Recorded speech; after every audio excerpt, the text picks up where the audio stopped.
देखिए, अपयश जो है, बदनामी जो है, वो कभी कभी मृत्यु से भी ज़्यादा बुरी होती है। अपयश को भी मृत्यु का एक प्रकार कहा गया है। लेकिन ऐसा तो है नहीं कि दुनिया में हर व्यक्ति को बदनामी मिले, हर व्यक्ति को अपयश मिले। तो आखिर अपयश जीवन में किन ग्रहों की वजह से व्यक्ति को प्राप्त होता है? कुंडली के चतुर्थ, सप्तम और दशम, ये तीन भाव ऐसे भाव हैं जो व्यक्ति के नाम और यश को इंडिकेट करते हैं। इन भावों से नाम और यश की स्थिति देखी जाती है। कभी कभी 12वें भाव से, द्वादश भाव से भी नाम और यश का विचार किया जाता है। मुख्यतः चंद्रमा और शुक्र ये यश प्रदान करने वाले ग्रह माने जाते हैं। और हस्तरेखा में, पामिस्ट्री में सूर्य को यश देने वाला ग्रह माना जाता है। कुंडली का तीसरा, छठवां और 12वां ये तीन भाव अपयश देने के प्रमुख भाव हैं। और शनि, राहु और खराब चंद्रमा ये अपयश के प्रमुख ग्रह माने जाते हैं। कभी कभी ऐसा होता है कि आपके ग्रह तो अच्छे हैं, आपके ग्रह तो ठीक हैं, लेकिन जिसके साथ आप हैं, जिसकी संगति में आप हैं, उसकी संगति की वजह से जीवन में अपयश का योग बन जाता है। कुछ ऐसे संयोग, कुछ ऐसी स्थितियां, परिस्थितियां होती हैं जब किसी व्यक्ति को जीवन में अपयश मिल जाता है, बदनामी मिल जाती है। कब होता है ऐसा? अगर कुंडली में सूर्य या चंद्र का ग्रहण योग है और इनकी दशा आ जाए या ये प्रभावित हो जाएं, तो आपको अपयश मिलेगा। जब कुंडली का अष्टम भाव खराब हो या द्वादश भाव खराब हो, तो भी जीवन में अपयश की संभावना बन जाती है। जब कुंडली में शुक्र नीच राशि में हो या चंद्रमा नीच राशि में हो और पाप प्रभाव हो इसके ऊपर, तो अपयश की संभावना बन जाती है।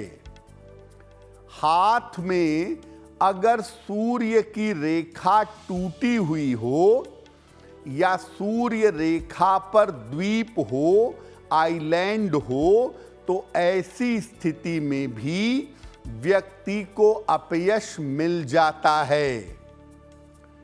अगर सूर्य पर्वत पर तिल हो या सूर्य पर्वत पर वलय हो, रिंग बनी हुई हो, तो ये बदनामी का बहुत बड़ा चिन्ह है, ये बदनामी का बहुत बड़ा कारण बनता है।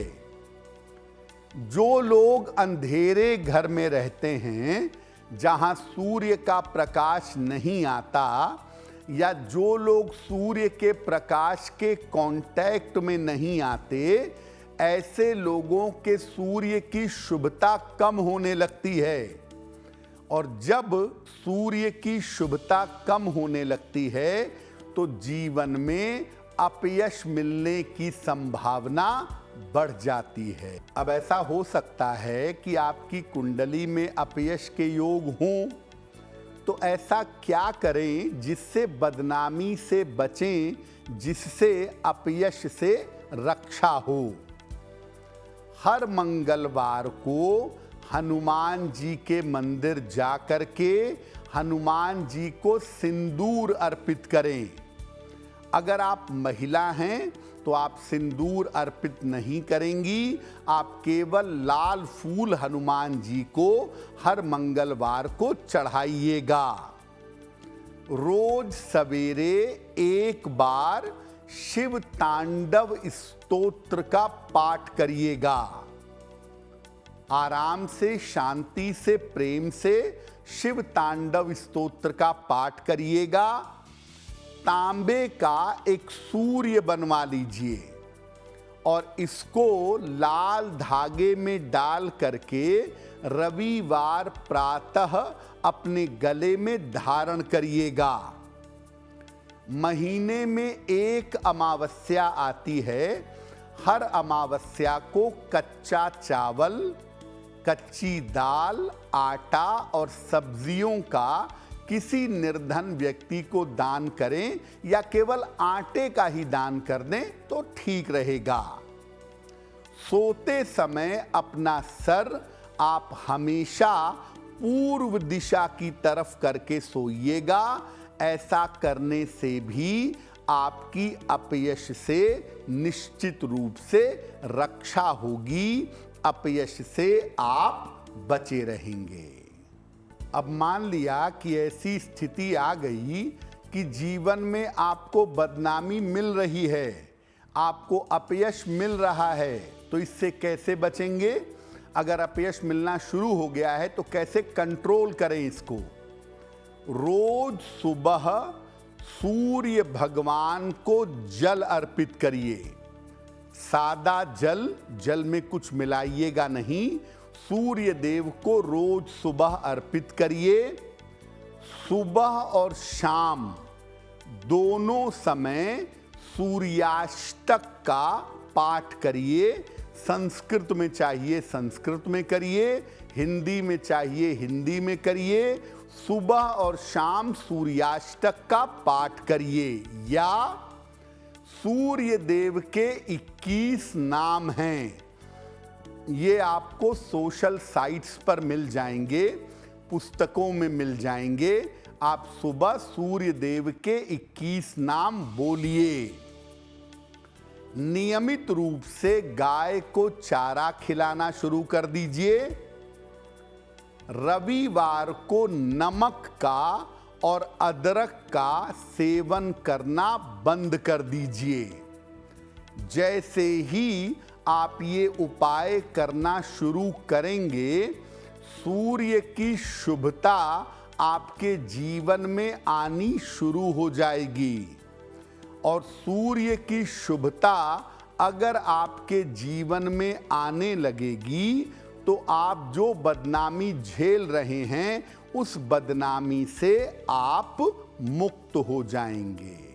अगर आप मुझसे जुड़ करके अपनी समस्याओं का समाधान चाहते हैं और चाहते हैं कि आपकी समस्याओं को ज्योतिष के माध्यम से सुलझाया जाए, तो आप हमसे संपर्क कर सकते हैं, जुड़ सकते हैं एस्ट्रो तक पर।